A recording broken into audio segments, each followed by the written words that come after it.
The developers behind 140k Chaos Gate Daemonhunters have unfortunately proven themselves to be a bunch of racist, xenophobic, censorious, bigoted bastards. Okay, to be fair, I cannot prove neither the racist nor the xenophobic part, but hey, throwing out random unwarranted accusations of these types have done wonders for the wokeist mobs, even allowing them to change in-game assets and items in such games as Ready or Not, so why not give it a bit of a try ourselves, eh? Somewhat of a Hail Mary, I do agree, but no stone shall be left unturned. I joke, of course, though I will stand by the censorious, bigoted bastard part, because that is how they've been acting towards me. If you followed me on Twitter, you will already have seen this, but in case you haven't, the developers behind 140k's Chaos Gate Daemonhunters, a semi-pseudo-sequel of sort to the way old Chaos Gate, are complex games. This is the first title, and it is being published by Frontier Foundry. And it is Frontier Foundry that appears to be doing the PR work for the game. And I received emails from them asking me to cover their game. Now, normally, I would not show emails that I have with developers or anyone in general, particularly not private individuals, obviously. However, when it comes to companies, I have developed a brand new ethical framework, namely, you be an asshole to me, and I'll be an asshole to you. Sound fair enough? I figured. So, they sent out the first email, which is the usual standard template nonsense they send out to hundreds, if not thousands, of YouTubers. I also want to point out that you shouldn't be giving the person in question here any flack, because she's just an office employee writing the aforementioned hundreds, if not thousands of emails, hoping that some YouTubers will actually bite. As for the game itself, I was kind of just on it. Like, okay, you're making a game. That's fair enough. I'm always interested in more 140k video games, but there have been an awful lot of them lately that haven't been particularly good. So we'll have to wait and see, but if you're asking me to cover it, sure, why the hell not? Though you raise a red flag immediately here by asking me to cover your video game to get early access to it, etc., provision of a giveaway key, and then you say paid collaborations. Let me clear up a bit of a misunderstanding here, Frontier. I'm a YouTuber. I'm not a gaming journalist. You can tell because I'm handsome and successful, unlike the gaming journalists. This means that I am giving my honest opinions to my viewers. That is the bond between me and my audience. People watch YouTubers rather than gaming journalists because they know that whilst a gaming journalist is nothing more than a fountain of lies, bullshit, and half-truths, YouTubers are supposed to be honest with their audience. So offering me a paid promotion to cover your game is a very, very, very big no-no, and I do make that clear to them as well, that I will not be accepting any kind of sponsorship for this, as I do have an intention to review it and talk about the game. But beyond that, sure, okay, you want me to cover your game? Fantastic. That shows a little bit of openness, and maybe actually some interest in listening to some feedbacks. Excellent. This happy line continues as, more information all in a very friendly way. I had my back and forth emails with this person, and they're just doing their job. Again, I want to stress that. Don't take any of this out on the employee. It is the company who is at fault here, not the person writing the emails. Until suddenly, the day before we were going to do this exclusive little interview thingy, all of a sudden, having re-reviewed the channel, based on some concerns raised, we unfortunately no longer feel the channel is a good fit for this event. Alright, you found this out a day before this, did you? Re-reviewing the channel. That's damnably interesting, because pretty much the only things on the channel right now are lore videos. You've got an issue with people making lore videos for 40k, do you?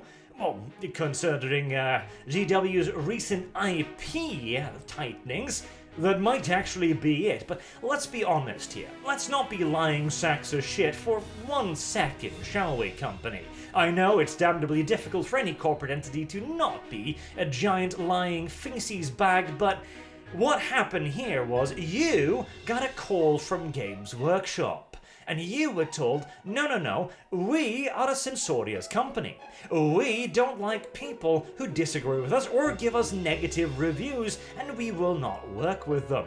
Make no mistake as well, I'm sure that my political position, and probably my skin color as well, let's be honest, and the fact that I'm a Norwegian, people have a lot of jealousy towards us Norwegians being the superior mensch and all. That's probably it. That's almost certainly it. But GW does not play well with others. If you are not willing to sign a contract with them, obliging you to lick their taints whenever they ask, you will not receive access to any of their products.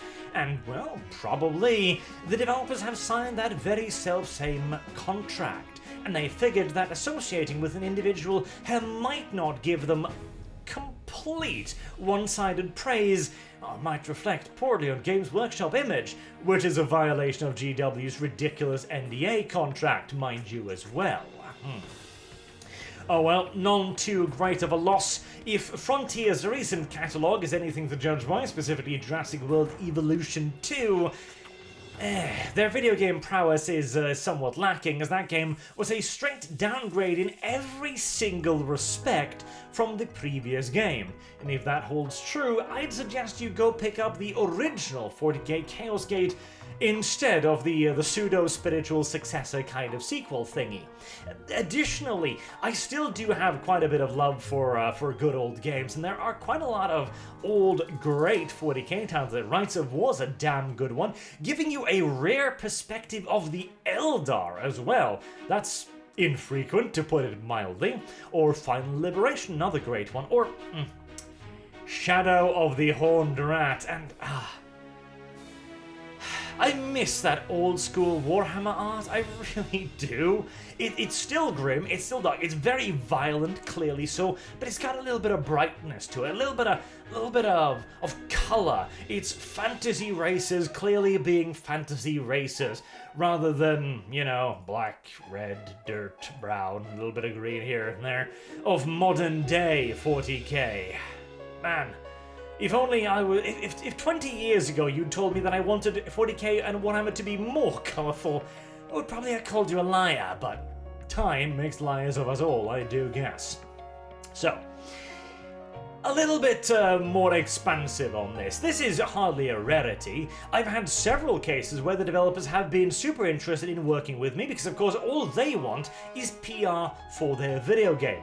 At the end of the day, a company is simply making a product, and they want that product covered by as many people as possible to get as many people as possible to purchase their products. Done. That is the simple and, well, beneficial way of doing pretty much anything at all. This was the benefit of the good old days, really, where if anyone asked for a review key, they would get a review key. And there was a very clear understanding this was not an endorsement of anything, it was simply a review key.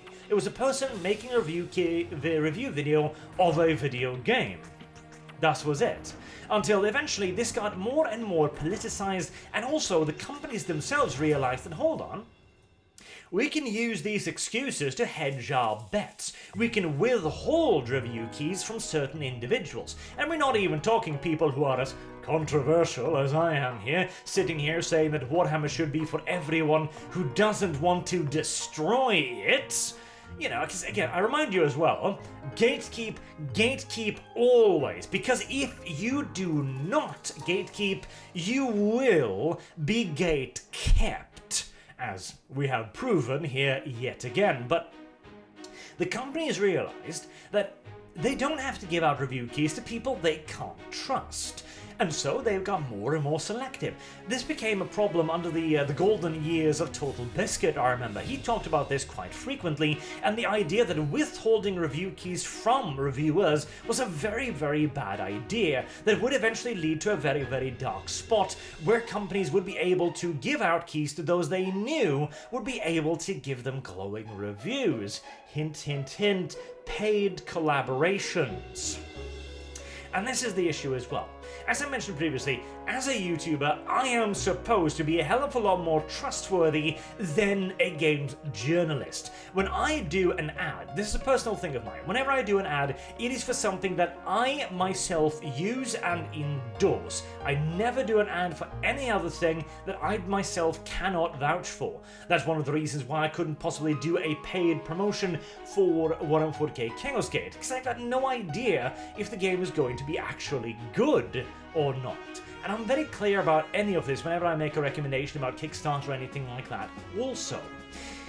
And that is my bond with you, the viewer. I am the honest voice because that's the only way I maintain a viewership. I am not a massive corporation or a video game network that has several pages all creating a little bit of revenue to feed bosses somewhere else investing in this nonsense. More and more, however, we are seeing that become the norm again. Video game review websites have never been trusted less, precisely because everyone knows they are bought and paid for. Hell, even Bobby Kotick, the infamous toucher of Activision Blizzard, when his company was getting hammered from every side, what did he think? I'll buy PC Gamer and Kotaku because they'll print literally anything I ask them to. And that's where we are right now, where games will avoid those that they can't entirely trust. I consider myself to be a massive softie when it comes to reviewing games. I'm a tremendous softie, because I usually try to judge the game on what they are trying to achieve rather than what they probably should be doing, but oh well. It doesn't pay to be a softie, as it turns out. Another reason why I've adopted the asshole to asshole ethical policy these days. Anywho, I just wanted to let you know that the developers behind Chaos Gate are, well, dicks. Simple as. If that changes your purchasing decisions, that's all the more power to you. Frankly, I don't really care. I'm not going to organize any kind of attempt to boycott these people, because I don't care enough about the video game itself, honestly. It's another Warhammer 40k product in an era where Warhammer 40k products are becoming worse and worse, and frankly, I'm getting less and less interested overall. But transparency is a good thing, and it does make for an excellent gatekeeping point, doesn't it? Once more, gatekeep, always, or you will be gate-kept, because the opposition have no morals, have no scruples, and certainly have no pride or ethics. Until next time, I've been Arch, thank you all very much for watching, and I hope to see you all again soon. Have a good day.